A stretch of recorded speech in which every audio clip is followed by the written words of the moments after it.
Leo nataka nikwambie kitu kimoja ambacho ni muhimu sana kwako. Kamwe usirudishe urafiki na mtu ambaye amewahi kukufanyia kitu ambacho kikaharibu karakta yako kwa watu wengine, unaona, au kikaharibu uchumi wako au hata mahusiano yako na watu wengine, kwa sababu nyoka anaweza akajifua gamba lakini bado ni nyoka. Kuna mtu aliye kuniuliza kwamba kwa nini kuna watu unawapunguza maishani mwako bila hata kutoa neno lolote au kusema chochote. Nikamjibu, najua kwamba wao wanajua walichonifanyia, kwa hiyo hakuna haja ya kuelezea. Watu wengine wanaweza wasiongee na wewe kwa sababu wenyewe wanajijua kwamba wanastahili kukuomba msamaha.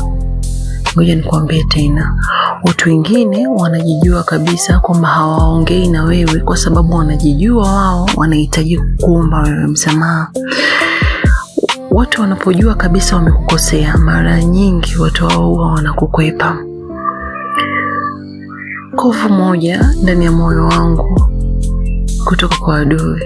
Sijui unaona, hakuna kovu hata moja kwenye moyo wangu kutoka kwa adui, kwa sababu makovu yote ambayo nimejeruhiwa nayo ni kwa wale watu ambao walikuwa wanajifanya wananipenda mimi sana. Hao ndio wamenijeruhi na sio kwa adui yangu. Unaona, epuka watu ambao wanajifanya wapo karibu na wewe lakini kumbe wanakuchukia. Hao watu ni hatari sana. Epuka watu ambao wako karibu sana na wewe lakini hao watu ni hatari sana. Kuna watu wanapenda kuwa karibu na watu ambao wanakuchukia wewe. Yaani wewe ni marafiki zako ama ni ndugu zako au ni wafanyabiashara wenzako, lakini wao wanapenda sana kukaa karibu na watu ambao wanakuchukia wewe. Unaona?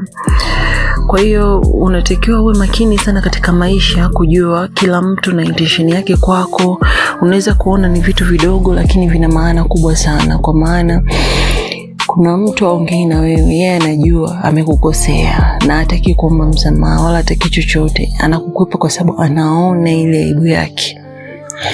Na kuna mtu anajifanya yuko karibu na wewe lakini kutwa yuko busy na watu ambao wanakuchukia wewe, wanakusema vibaya wewe, ambao wanatamani wewe uanguke. Kwa hiyo maamuzi ni ya kwako, kwa sababu haya ni maisha na kila mtu ana wazo lake na mtazamo wake na nini, lakini ni vizuri ujitafakari kwa makini na uangalie uone ni njia ipi sahihi itakufaa.